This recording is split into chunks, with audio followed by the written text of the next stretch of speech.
He checked in at 6:14 p.m. He never checked out. And according to the cameras, he never left. The hotel wasn't unusual. That's what makes this story harder to ignore. It stood on a quiet street just outside the center of a city that lived in constant motion. Taxis, late dinners, neon reflections on wet pavement. The kind of place where people come and go without being remembered. Where anonymity isn't suspicious, it's expected. He arrived alone. Mid-30s, light luggage, no visible stress, no hesitation at the front desk. His passport was real.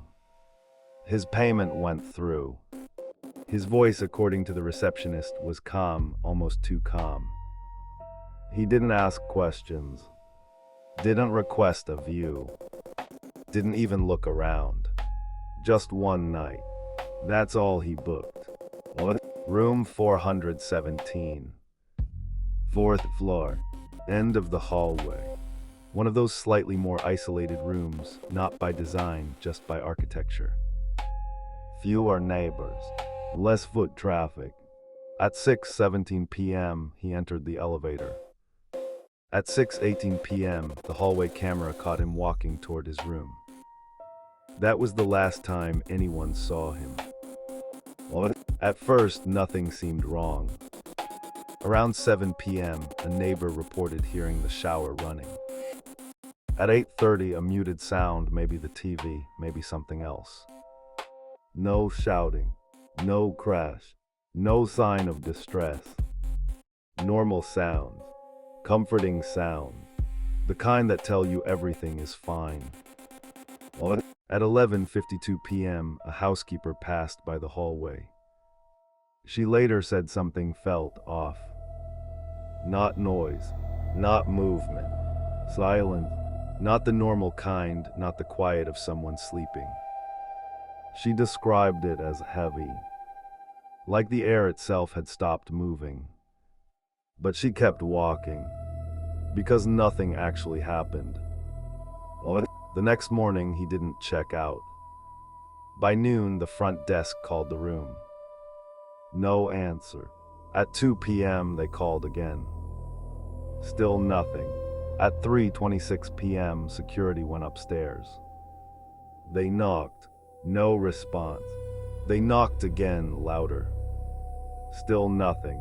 So they used the master key. The room was empty.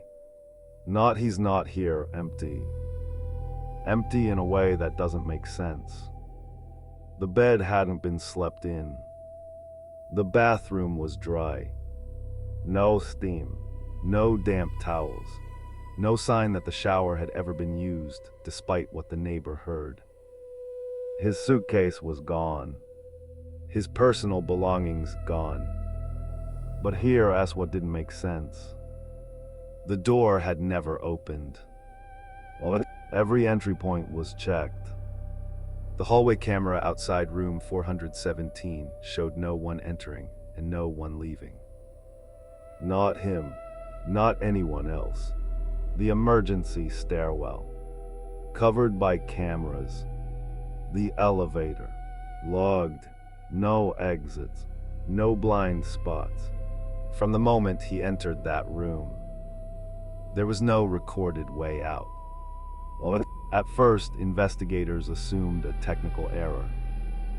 Cameras glitch, systems fail, but this wasn't one missing frame. It was hours of uninterrupted footage. Every second accounted for. Except him. They went deeper. Maintenance logs, electronic key data, staff movement, no anomalies, no unauthorized access, no duplicate key usage. The door to room 417 had only been opened twice. Once when he entered, once when security did. Nothing in between. Then came the detail that shifted everything. The inside lock. When security entered the room, the deadbolt was engaged. From the inside, That's not supposed to happen. Not if no one is inside. They checked for hidden exits. Air vents too small. Windows sealed shut, no tampering. Walls solid. No adjoining rooms with shared access. No crawl spaces. No hidden architecture. Nothing. It should have been impossible. And yet the room was empty. The case might have faded there. Another unsolved disappearance in a world full of them. But then the footage was reviewed again. Not for movement, for stillness. At exactly 2:11 a.m. something changes. Not dramatically. Not enough to notice unless you're looking for it. The hallway light outside room 417 flickers. Just once, a brief, almost imperceptible shift.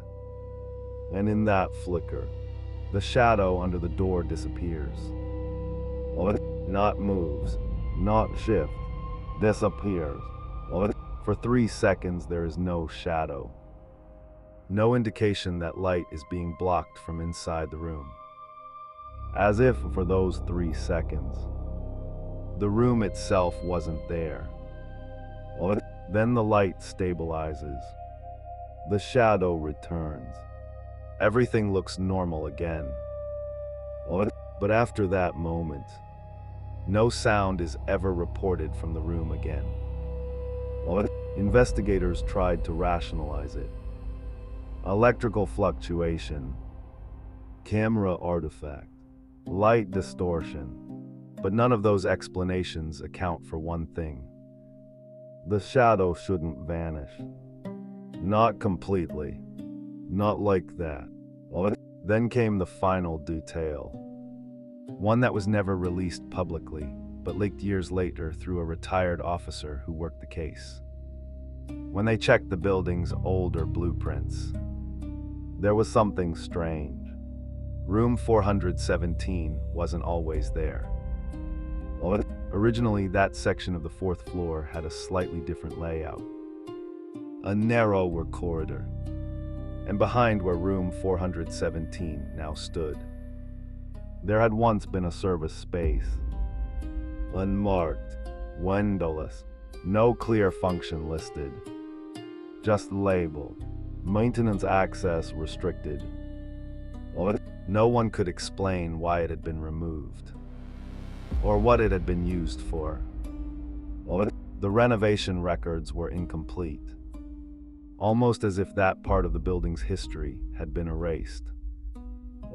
After the incident, room 417 was taken out of service. Officially for plumbing issues. Unofficially, no staff member wanted to enter it alone. Some claimed that if you stood in the hallway late at night, you could hear something behind the wall. Not movement, not voices, just a low, constant pressure. Like distant air being pulled through something that shouldn't exist. The room was eventually sealed.